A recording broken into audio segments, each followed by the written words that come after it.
In the peaceful town of Fairfield, Texas, 25-year-old Emily Harris had always dreamed of becoming the kind of teacher who changed lives. Her classroom at Lincoln High School was a space filled with warmth, hand-drawn posters, positive quotes, and a bookshelf stacked with novels she hoped her students would fall in love with.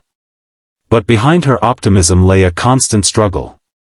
A small group of seniors resented her discipline and kindness, seeing it as weakness. They mocked her gentle tone, sneered at her passion, and whispered cruel things in the halls. Emily tried to stay strong, believing time and patience would win them over. She didn't know that one Friday evening would change everything forever. It was late afternoon, the sun dipping low over the school parking lot. Emily had stayed behind to grade essays and prepare for next week's parent-teacher meetings. The hallways were silent except for the distant echo of footsteps, not of colleagues, but of those same three boys who had made her life miserable for months. Tyler, the ringleader, smirked as they cornered her by her car. His friends, Brett and Kyle, circled her like wolves. They taunted her about her soft rules, and called her names meant to break her spirit. Emily tried to reason with them, her voice trembling but calm. Yet the boys wanted more than words, they wanted power, to prove they could crush the teacher who dared to stand up to them. The confrontation escalated quickly. One shove turned into another until Emily stumbled and hit the ground. Her books scattered, papers fluttering like snow across the asphalt. Tyler kicked them aside, laughing. She tried to rise, but a blow to her shoulder sent her back down.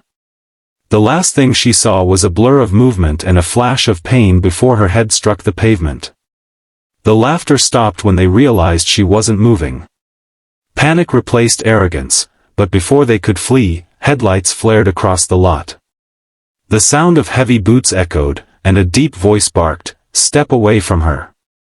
It was Jake Walker, a 38-year-old single father and former Marine veteran, who had been waiting near the school for his 9-year-old daughter, Lily. He took in the scene instantly, three teens frozen in guilt, a young woman bleeding on the ground. In seconds, his training kicked in. He disarmed one boy holding a metal rod, twisting his wrist until he dropped it, then pushed the others back without unnecessary force. He knelt beside Emily, checking her pulse, his voice steady though his heart pounded. Jake scooped her into his arms, ignoring his own injuries as he shouted to a bystander to call 911. As the ambulance arrived, the flashing red lights painted the night in chaos and fear.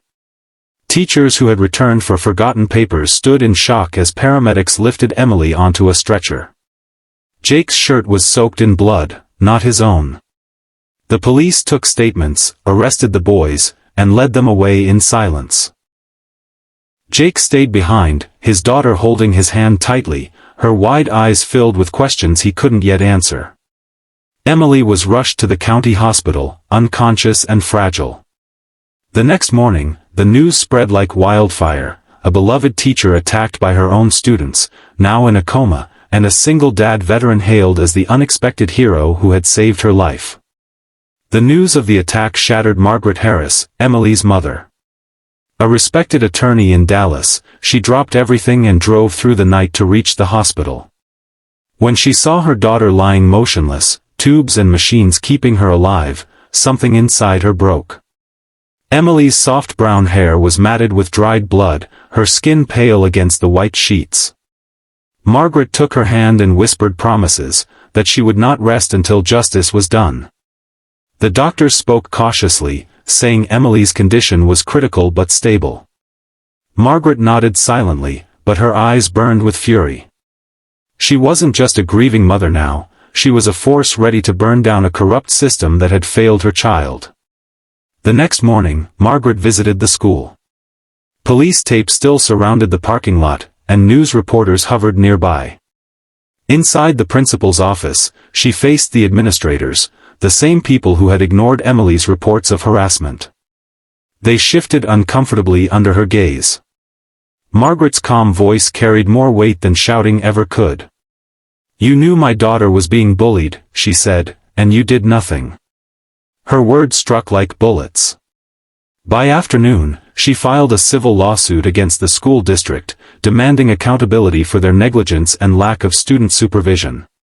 The story made headlines across Texas. Mother of comatose teacher sues Lincoln High. Meanwhile, Jake Walker couldn't shake the image of Emily lying helpless in his arms. Every day after work, he and his daughter visited the hospital. Lily would place a small drawing on Emily's bedside table, flowers, hearts, sometimes a smiling teacher standing next to a soldier.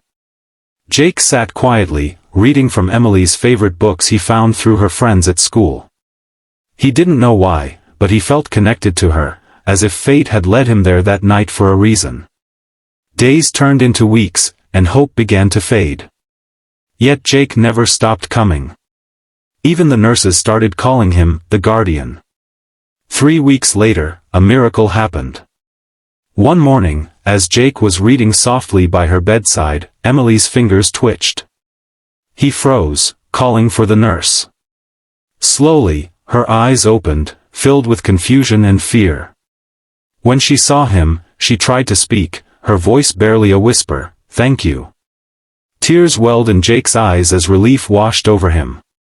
The hospital erupted in quiet celebration. News broke that the young teacher had awakened from her coma, and that her first words were gratitude for the man who had saved her life. The town that had once been silent now united in support and admiration. The court case moved forward, and Margaret's relentless pursuit of justice paid off. The 3 boys were sentenced to juvenile prison with long-term rehabilitation, and the negligent principal resigned in disgrace.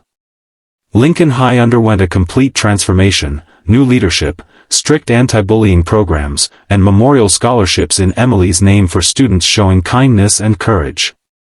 Months later, Emily returned to her classroom, her spirit unbroken.